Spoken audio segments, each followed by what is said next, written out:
말씀은 마태복음 26장 47절부터 56절까지 말씀을 보도록 하겠습니다. 말씀하실 때에 12 중에 하나인 유다가 왔는데 대제사장들과 백성의 장로들에게 파송된 큰 무리가 칼과 몽치를 가지고 그와 함께 하였더라. 예수를 파는 자가 그들에게 군호를 짜 이르되 내가 입맞추는 자가 그이니 그를 잡으라 한지라. 곧 예수께 나와 라삐여 안녕하시옵니까 하고 입을 맞추니 예수께서 이르시되 친구여 내가 무엇을 하려고 왔는지 행하라 하신대.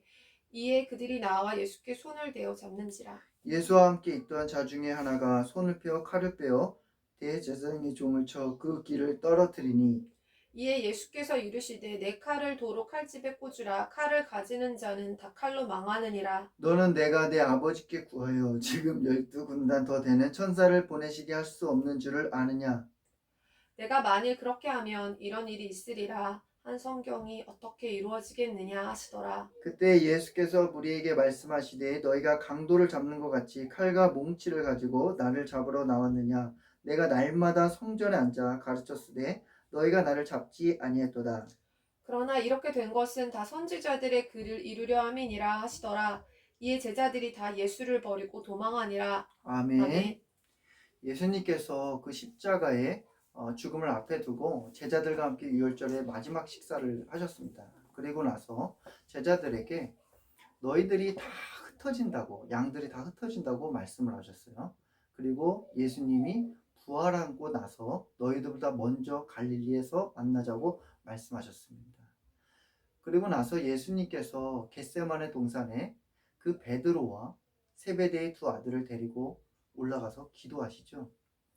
근데 그때 예수님이 당시에 매우 근심하셨다 그랬어요. 고민하면서 정말 간절하게 땀이 핏방울이 맺힐 정도로 기도하셨습니다. 기름을 짜듯 간절하게 기도하셨어요. 근데 예수님의 그 기도는 어떤 십자가를 그 상황이 바뀌기를 위해서 기도하신 것이 아니라 정말 하나님의 뜻대로 맡기는 기도했습니다. 순종하기 위해서 기도하셨죠.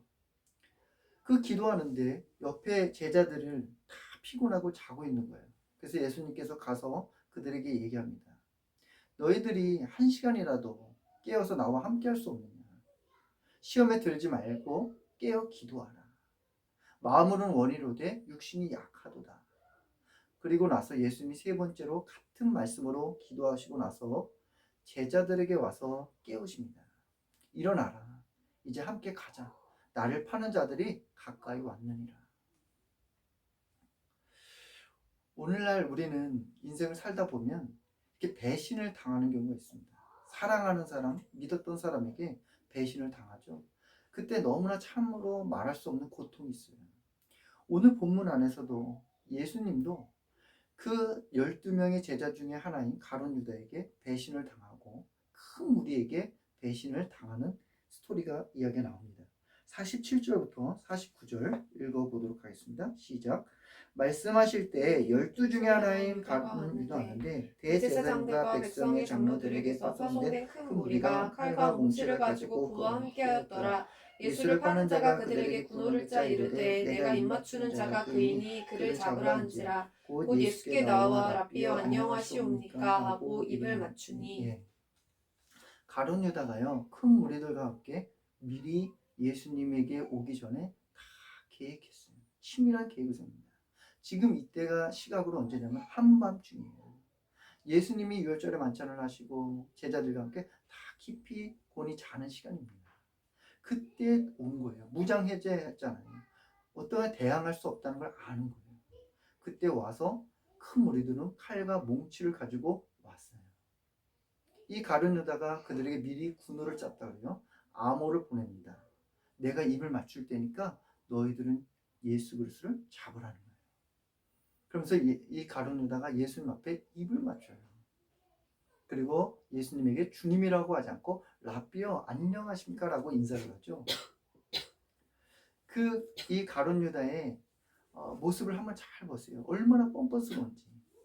가증스럽고 위선적이고 사단의 이런 지배를 받으면요 이렇게 되는 거예요. 이 가룟유다 이 모습이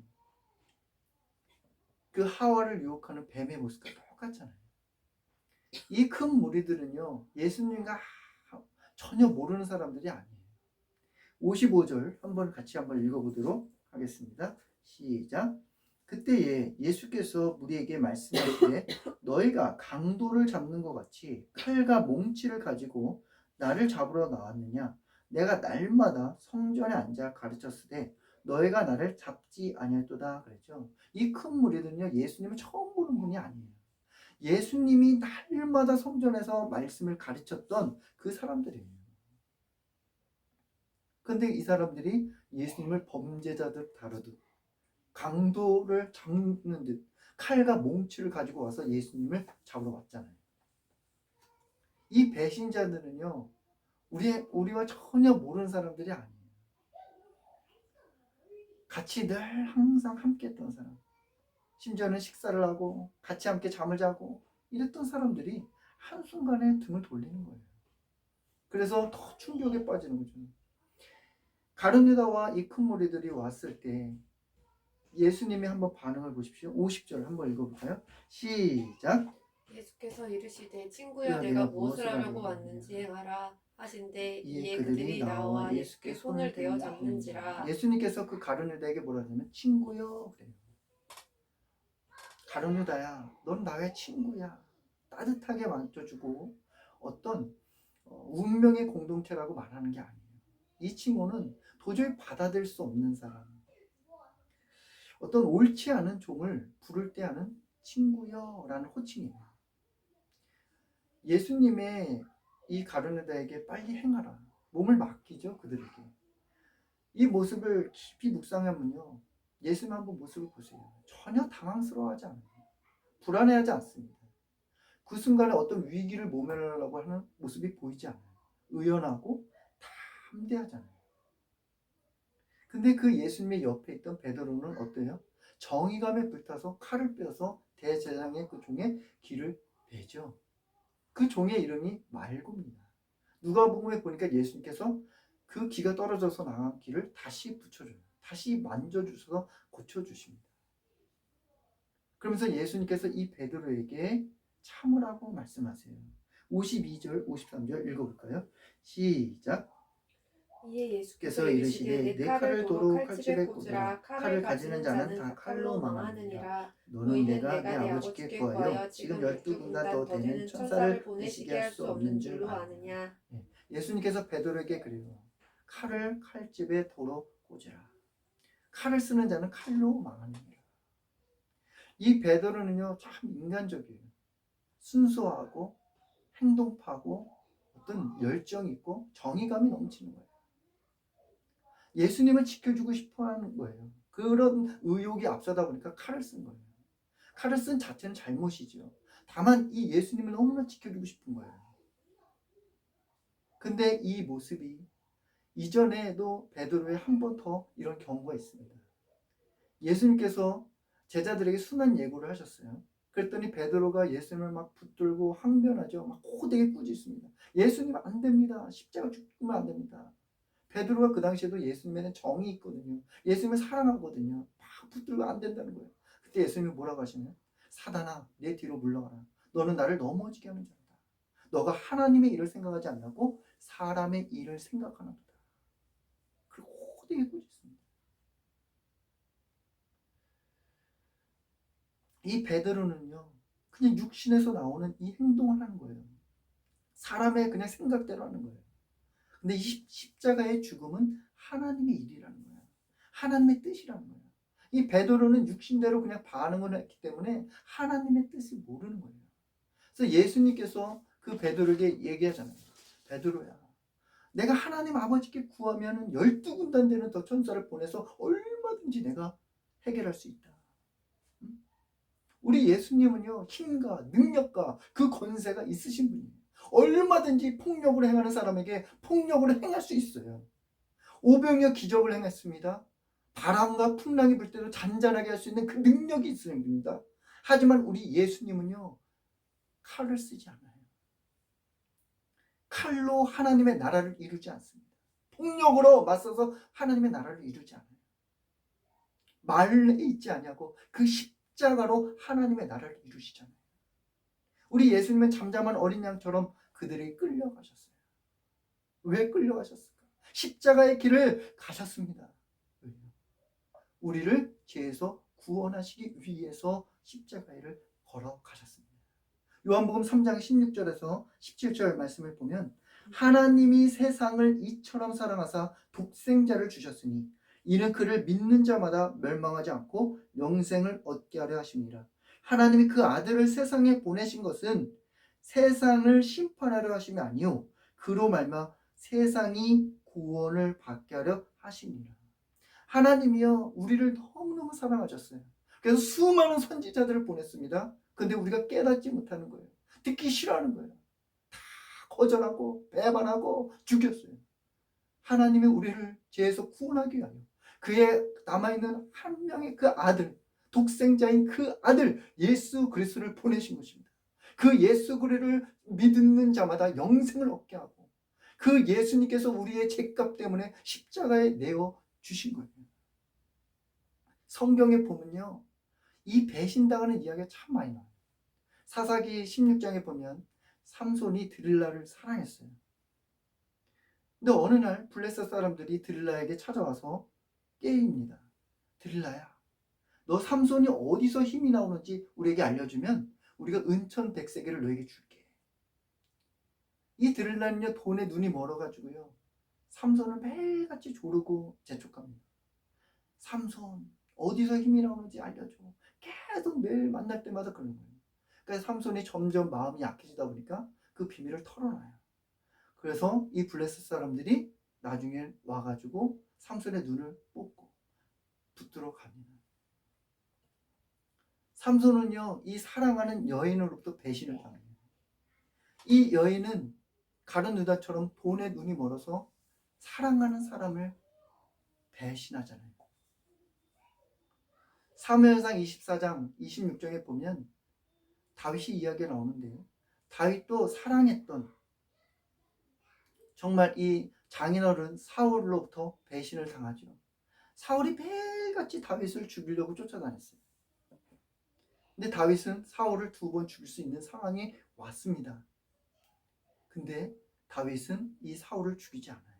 그 이유가 뭐냐면 사무엘상 26장 23절부터 24절이에요.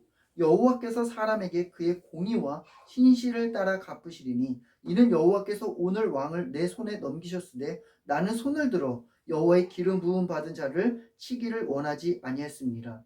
오늘 왕의 생명을 내가 중히 여긴 것 같이 내 생명을 여호와께서 중히 여기셔서 모든 환난에서 나를 구하여 내시기를 바라나이다. 다윗은요 이 절호의 기회가 왔어요. 자기의 그 참모진들이 얘기합니다. 왕이시여 지금 죽여야 합니다. 지금 하나님께서 우리에게 이런 계획들을 만들어 주셨습니다. 근데 다윗은요 한 방에 그 찬스를 내려놔요. 얼마든지 힘으로 무력을 행해서 죽일 수 있습니다. 그러나 다윗은 그렇게 하지 않아요. 그 순간 하나님을 바라보잖아요. 하나님의 공의로움과 하나님의 신실함과 하나님의 말씀을 붙들잖아요. 대개 이러면요 이런 상황이 오면 우리 인간은요 육신의 반응이 나와요. 보복하고 싶고 찌르고 싶고 그런 게 우리 인간의 본성이에요.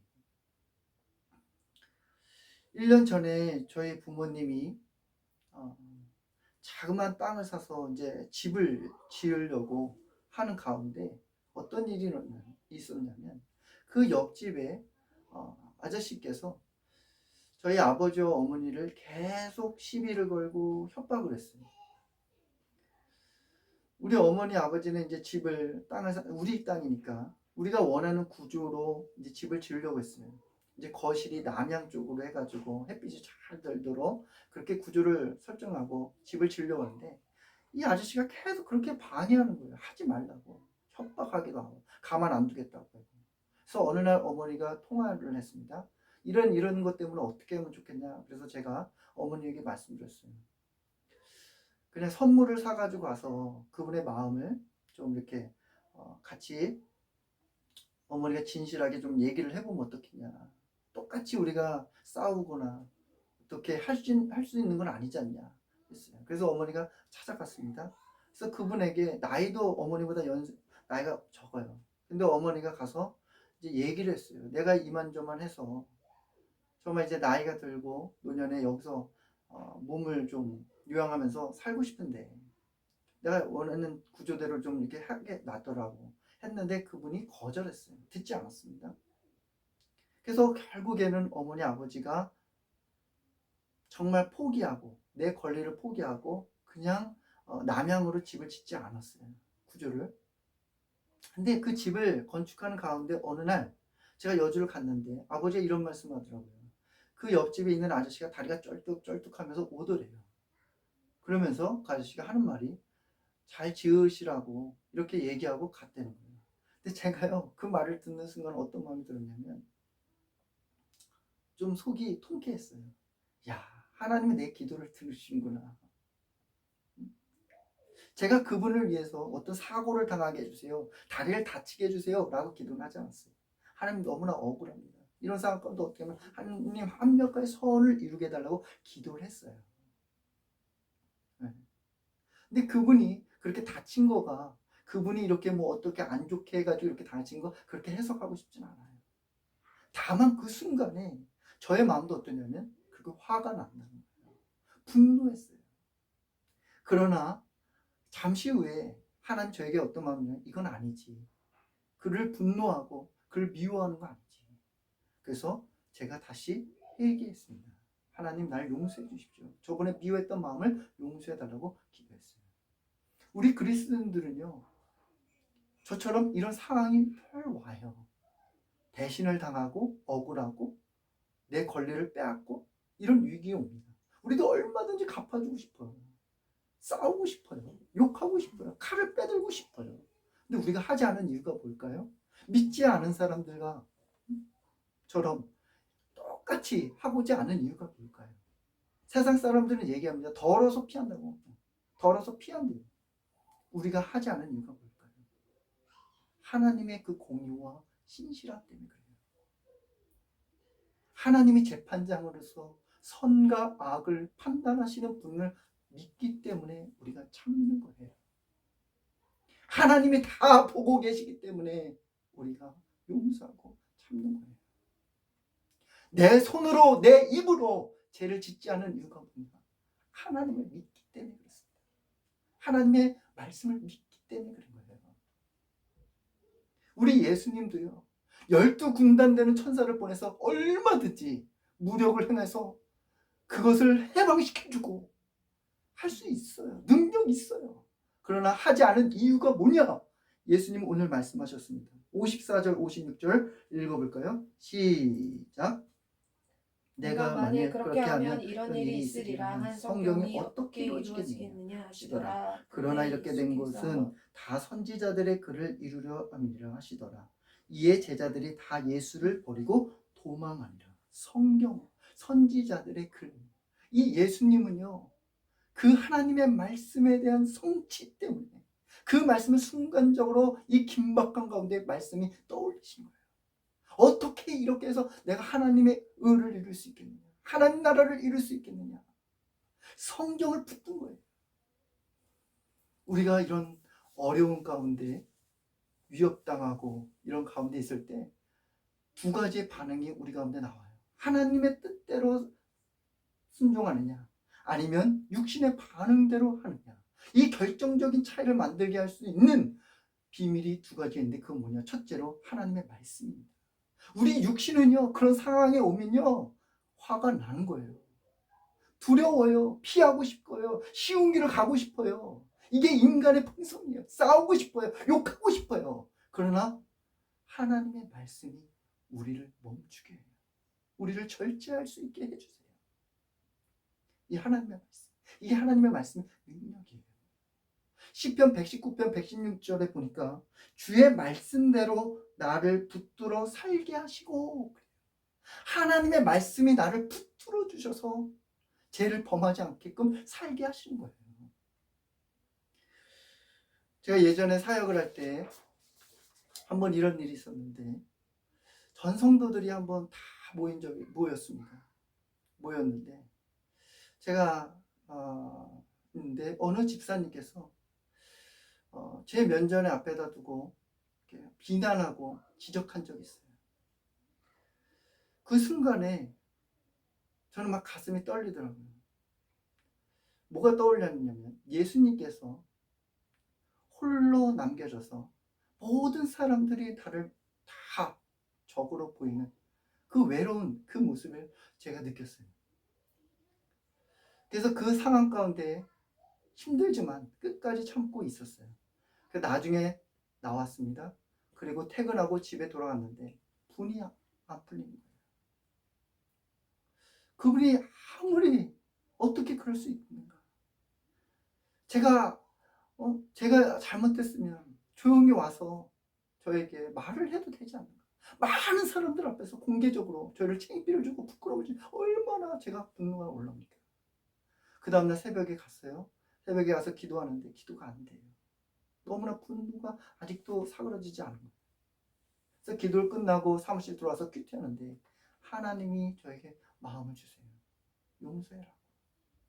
그래서 제가 카톡으로 장문의 카톡을 집사님에게 보냈습니다. 제가요 목살에서요 먼저 손을 내는 게 아니에요. 제가 착해서요? 아니에요. 그분을 정말 사랑해서 제가 그렇게 했을까요? 아니에요. 용서인 게 아니에요. 하나님의 말씀이 저를 강건적으로 먼저 손을 내밀게 하게끔 해서 순종한 거예요. 하나님의 말씀이 저를 이끌어 주셔서 하나님의 백성답게 살아가는 거예요. 인간의 연약함 때문에 저는 그렇게 살고 싶지 않아요. 그러나 하나님이 나를 그렇게 이끌어 주시는 거예요. 말씀이. 두 번째는요. 기도예요. 기도. 예수님이 제자들에게 뭐라고 그랬냐면 시험 들지 않게 깨어 기도하라. 그렇죠? 우리가 하루를 시작할 때요. 오늘 하루 무슨 일이 일어날지 아무도 몰라요. 비가 올지, 태풍이 불어들지, 뭐 갑작스러운 사고를 당하든지, 갑자기 돌발적인 이런 상황들을 우리가 살아가는데 인생 가운데 벌어지잖아요. 모른다고요. 그래서 우리가 기도하는 거예요. 왜요? 그 순간이 되면요. 하나님의 뜻에 순종하기 위해서 기도하는 거예요. 우리가. 기도를 안 하면 어떻게 됩니까? 그 순간에요. 육신의 반응이 나와요. 칼을 빼든다니까요. 같이 욕한다니까요. 같이 막 분노한다니까요. 같이 피합니다. 똑같이 속입니다. 육신의 반응이 나와요. 우리가 그래서 기도하는 거예요. 그러면 기도하면요. 그 순간에 모든 게 다 천사처럼 다 막 웃고 다 모든 게 다 풀립니까? 그렇지는 않아요. 다만 기도하면요. 성령이 충만하기 때문에 그 육신에서 올라오는 것들이요. 눌러요. 그 힘이 생겨요. 그래서 그 성령님께서 우리를 입술과 마음과 생각을 붙들어 주셔서 절제시킨단 말이에요. 그래서 기도하는 것입니다. 육신대로 살지 않기 위해서, 사람의 일대로 살지 않기 위해서, 하나님의 뜻대로 살기 위해서 기도하는 거예요. 기도한다고 해도 넘어져요. 예. 저도 기도하는데요, 넘어져요. 수없이 넘어집니다. 그럴 때마다 사단은 뭐라 그러냐면, 야, 기도하지 마. 기도해도 너 별거 다른 게 없네, 뭐. 계속 우리를 참소합니다. 넘어져도요, 기도하십시오. 믿음이 있는 사람은요, 넘어지지 않는 사람이 아닙니다. 넘어져도 하나님을 바라보는 거예요. 하나님께 기도하는 거예요. 하나님을 붙드는 사람이 이 사람이 믿음의 사람이에요. 믿음의 사람이라고요. 넘어져도 하나님께 기도하십시오. 제가 좋아하는 찬양이 있는데 이 찬양 뭐냐면 너 성결케 위해라는 찬양이에요. 이 찬양의 고백대로 저는 삶의 신앙을 원칙으로 살고 싶고 여러분도 이 찬양이 정말 삶의 신앙의 원칙으로 삼았으면 좋겠어요. 제가 한번 그 가사를 읽어볼게요. 너 성결케 위해 늘 기도하며 너 주 안에 있어 늘 성경 보고 온 형제들과 함께 늘 사귀면서 일하기 전마다 너 기도하라. 공부하기 전마다 기도하라. 출근하기 전에 기도하라. 중요한 사람을 만나기 전에 기도하라. 중요한 것을 결정하기 전에 기도하라는 거예요. 일 다급하여도 당황치 말고 참 즐거울 때나 또 슬플 때나 너 주님만 믿고 늘 따라. 얼마나 다급하고 불안할 때가 많습니까? 주님께 맡기는 거예요. 주님 뜻대로 하게 해주십시오. 너 성별기 위해 늘 기도하며 내 소원을 주께 다 맡겨라. 너 성령을 받아 주 섬겨 살면 저 천국에 가서 더 잘 섬기리. 성령을 받아 주를 섬기라는 거예요. 여러분, 일하기 전마다 기도하십시오. 중요한 사람을 만날 때 결정하기 전에 기도하십시오. 성령을 받아서 주 섬겨 살리십시오. 사랑하는 여러분, 매일의 그 삶은요, 전쟁이에요. 배신, 죽이고 이런 일들이 일어나요. 우리가 이런 전쟁에서 승리할 수 있는 비결은 뭐냐? 칼입니까? 사람을 동원하는 것입니까? 무력을 행하는 겁니까? 아니에요. 십자가입니다. 십자가. 고린도전서 1장 18절에 보면 십자가의 도가 멸망하는 자들에게는 미련한 것이요 구원을 받는 우리에게는 하나님의 능력이니라. 남편으로부터, 아내로부터, 거래처로부터, 믿었던 친구로부터 배신을 당해서 정말 힘든 분들이 있습니까? 그 십자가에 달리신 예수 그리스도로부터 위로를 받으십시오. 그 하나님의 아들이신 예수님께서 인간의 몸으로 이 땅에 오셔서 모든 고난을 다 당하셨잖아요. 그 예수님도 12명의 제자인 가룟 유다에게 배신을 당했습니다. 그 배신을 당해서 검과 몽둥이를 가지고 와서 붙들려 가셨어요. 예수님 멸망했을까요? 아니에요. 예수님 십자가에 죽으시고 제3일 만에 부활하셔서 자기를 떠나고 다 부인했던 그 제자들에게 다시 찾아가셔서 손을 내미시잖아요. 그에게 기회를 주시잖아요. 그런 분이 우리 예수님이십니다. 여러분 가운데 그 배신으로 아픔에서 정말 죽고 싶었던 분들이 있다면 다시 살아나신 그 예수님의 부활의 능력이 여러분 가운데 함께 하시기를 간절히 축원합니다. 이 시간에 우리가 들은 말씀을 가지고 함께 기도하겠습니다. 주여 한번 하고 기도하겠습니다. 주여, 하나님 아버지 하나님에 감사합니다. 하나님 아버지 하나님, 우리는요 인간의 아버지 죄성으로 인하여 정말 아버지 하나님이여 세상 사람들처럼 똑같은 모습이 있습니다. 하나님 아버지 하나님, 때로는 아버지 하나님이여 정말 아버지 칼을 쓰는 경우가 있습니다. 아버지 말할 수 없는 아버지 하나님의 폭력을 행할 때도 있습니다. 하나님 아버지 하나님, 세상 사람들과 별반 다를 나은 것이 없습니다. 그러나 하나님 아버지, 정말 저희는 하나님의 말씀을 듣기를 원합니다. 그래서 하나님의 뜻을 이루어 가기를 원합니다. 하나님, 분명히 칼을 쓰는 자는 칼로 망한다고 하셨습니다. 하나님의 나라는 이 칼에 있지 않냐고. 하나님의 말씀은 아버지 말씀의 능력에 있고 말에 하나님의 행함에 있는 것을 알게 하여 주시기에 감사를 드립니다. 하나님 아버지 하나님이요, 이 땅 가운데서 하나님 배신으로 당한 어려운 가운데 살아가는 분이 있다면 하나님 아버지 하나님, 예수 그리스도로부터 위로를 받게 하여 주시고 그 예수님으로부터 하나님 다시 일어나는 은혜가 있게 하여 주시옵소서. 이번 한 주간도 하나님 아버지 고난 주간입니다. 우리가 예수님께서 그 예루살렘에서 하나님 아버지 하나님 죄가 없으신 예수님을 아버지 하나님의 묵상하는 아버지 한 주가 되게 하여 주시고 예수님의 발자취를 따라가는 믿음의 제자들 되게 하여 주시옵소서. 하나님 아버지 하나님, 이 땅에 살아갈 때 고난당하고 억울함당하고 말할 수 없는 아버지 하나님이여 그런 분노한 상황 가운데서 하나님 말씀하고 하나님 아버지 기도함으로 하나님의 뜻을 붙들고 나갈 수 있도록 그 힘과 용기와 은혜를 허락하여 주시옵소서. 이제는 우리 주 예수 그리스도의 은혜와 하나님의 크신 사랑과 성령님의 감동과 감화와 교통하심이 예수님의 발자취를 따라가기를 원하는 우리 모든 백성들 머리 위에 항상 주님이 함께 하시기를 간절히 축원하옵나이다. 아멘.